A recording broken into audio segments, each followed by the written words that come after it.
Hi, this is Sandy, and I wanted to make a video, and initially it was going to be about um, the possibility that we might be required to have proof of vaccination or vaccination passports in order to travel or move from state to state. So that was what I was going to talk about. But then I realized it was really a greater issue, and that would be the issue of free speech and civil rights. And because I'm,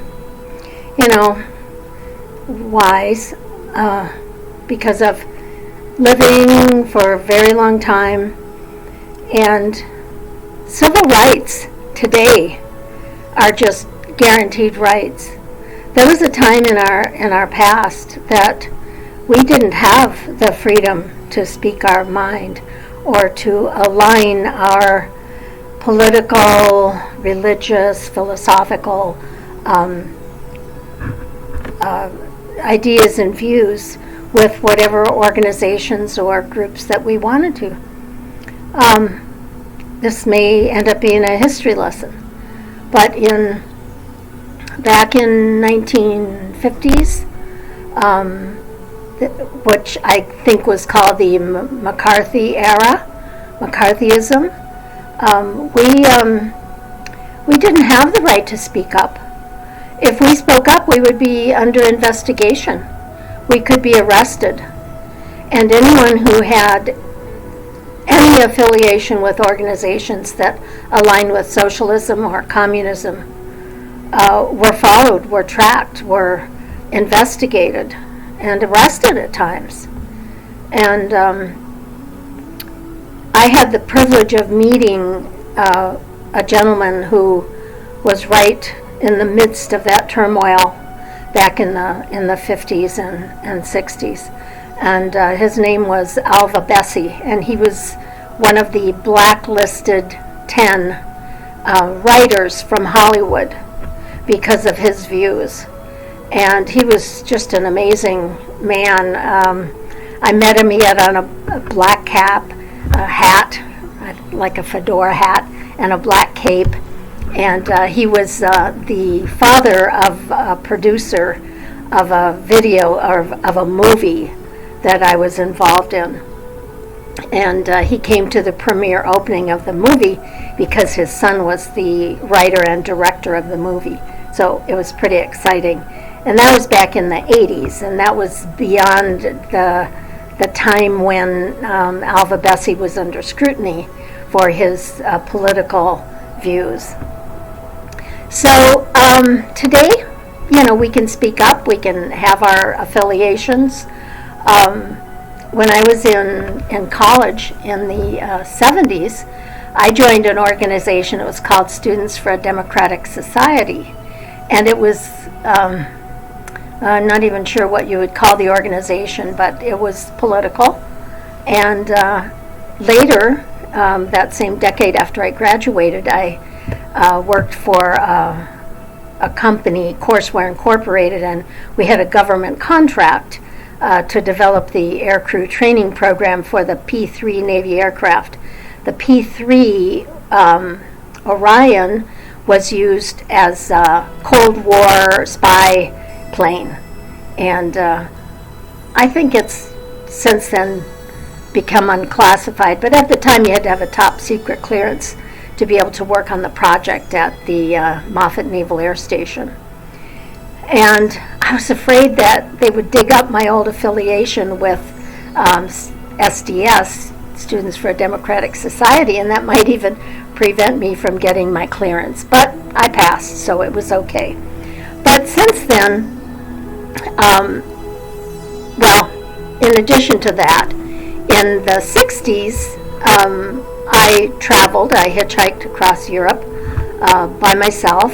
I flew on little puddle jumpers from Minneapolis, where my home was, to New York, where I got on a huge cruise liner at the time, the Queen Frederica, and sailed from New York I was headed for Athens, Greece, where I was to meet a friend who had been traveling in Europe prior to that time.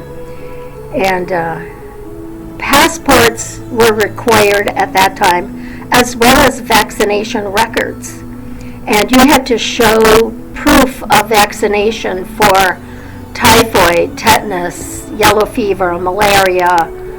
Depending on what countries you were going to visit, you had to have all these vaccinations, and you had to show proof of them along with your passport every time you used your passport. And back then, you had to show your passport when you traveled between countries.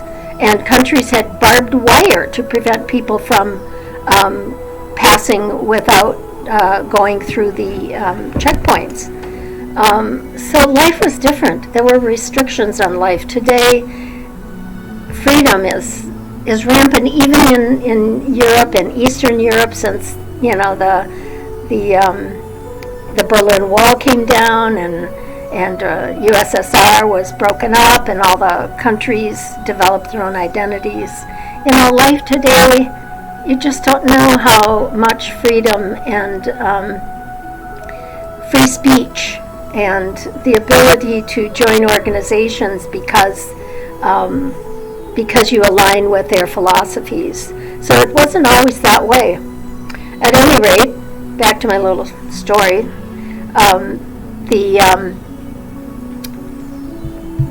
When I was on the ship, I met some young men who were actually employees of the shipping line, but they worked for a different ship, and they were on their 2-month vacation. And they were all Italian, so when we had a full day layover in Naples, Italy, where the Italians all got off, and then the ship was going on to Athens, which I had planned to go.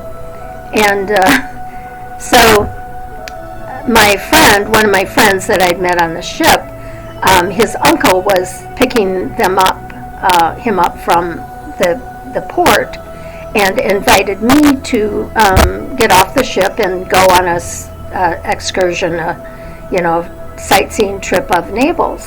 And I thought that would be a great opportunity to see Naples. I didn't possibly expect to get back to Naples. So I got off the ship. I had my identification, my passport, just the things I needed for the day. And so we had a wonderful trip, in his uncle's car. And at the end of the afternoon, they brought me back to the port, and I waved goodbye to my friend who I had planned to meet later in northern Italy in his little village that he lived in, San Giovanni in Croce. By the way, that's one of the towns up in the Lombardo region of northern Italy that was struck horribly with the first round of the virus, and his town was decimated. It was a tiny town, and I just feel for the people who lived there because they lost so many lives, and it was a small town to start with. Anyway, so I went to get back walked up the gangplank to get into the ship, and the bursar was there, checking everyone's passport, and I searched everywhere, and I could not find my passport. So I couldn't get on the ship. They said I had to deport. So they had a guard go with me to my little room that I shared with 3 Greek ladies. Teeny little room with 2 double bunk beds. That's where I'd spent the 2 weeks traveling from New York to, at this point, Naples. And so I got my suitcase and my clothes and everything. And a policeman met me at the gangplank, and I was in his custody. He took me to the police station. I was interrogated for a very long time. I sat in this room, just a big empty room with a chair in the middle, 2 chairs, and a light bulb, little open light bulb up at the top on the ceiling. And because I didn't speak, I'd learned a little bit of Italian on the ship from my friends, but I didn't speak Italian. So in a little while after the interrogation began, another person came in who was I thought he was my interpreter. And apparently I found out later that the American consulate had been notified that I was some kind of a risk. I was 21 years old. I looked like I was about 12, 5 feet tall and very petite, traveling alone. So this gentleman was my guard and my interpreter for the rest of my stay in Naples. So he interpreted for me, and I explained through him that my friend had taken me on a tour of Naples, and my passport was probably in his uncle's car. And the only information I had was his parents' name and address in the little town in northern Italy. Well, back then, of course, no cell phones, and in fact, most people didn't even have telephones. And in order to make a phone call, the two parties had to go to the phone company and have an arranged phone conversation. So that's what they did. The interpreter was able to contact my friend's parents. They, in turn, was able to contact the uncle and my friend. And at the time of the phone conference that I was supposed to have, or my interpreter was going to have with the parents, we walked up the steps of the phone company, and there was my friend. And he had my passport. So all ended well. It was the beginning of my trip, and just one thing after another was an experience of a lifetime and an education of a lifetime, for sure.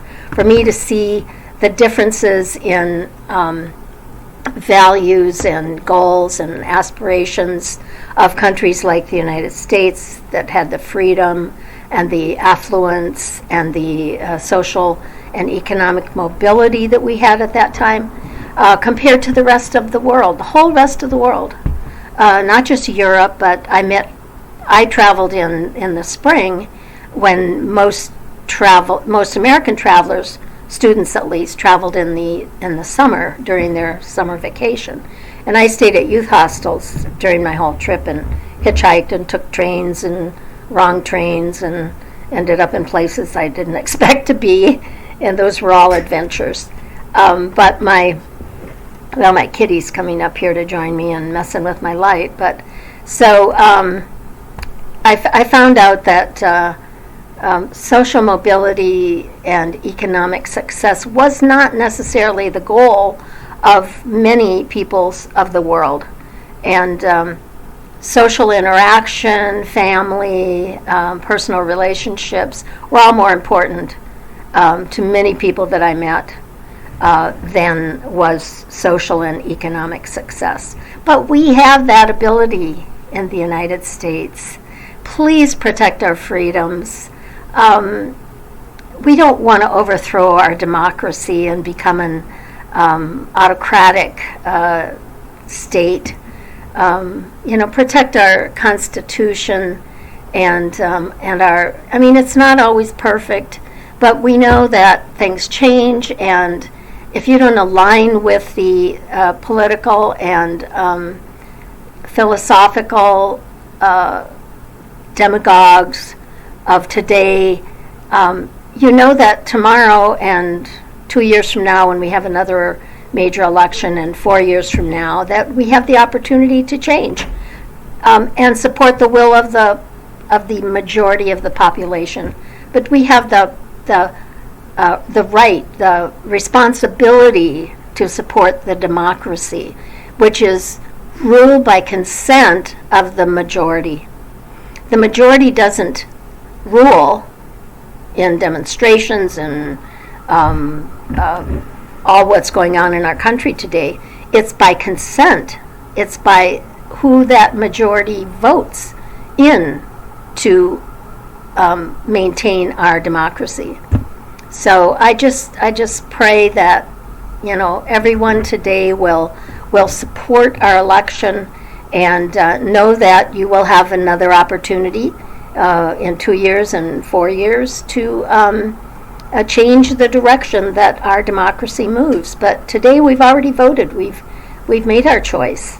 And, 50%, more than 50% of the population voted for the new slate to come in January.